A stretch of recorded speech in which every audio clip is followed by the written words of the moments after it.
folos un păstor care-ți vorbește doar prin difuzor? La ce folos o biserică plină de frați dacă niciunul nu te sprijină în ceea ce faci? Nimeni nu știe prin ce treci, dar la bârfit toți sunt experți. Și uneori chiar nu mai poți continua, e mult prea greu și calzi. Dar Dumnezeu te înțelege, Dumnezeu te înțelege.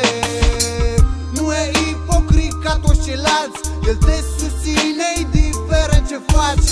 Și Dumnezeu te iubește, Dumnezeu chiar te iubește. Și va lupta în continuare pentru tine, luptă în continuare pentru tine. Să nu desparți sufletul tău de Dumnezeu, asta e crimă, e ca un prunc părăsit în pește reci fără lumină. Știința lor e mamă vitregă, ce caută să-l otrăvească.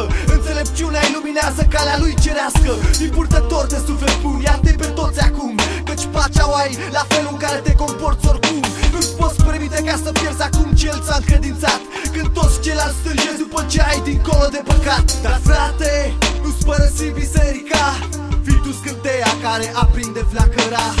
Fii tu acela care va schimba lumea. Lumea din jur are nevoie de lumina ta, frate. Nu-ți părăsi biserica, fii tu scânteia care aprinde flacăra. Fii tu acela care va schimba lumea. Lumea din jur are nevoie de lumina ta.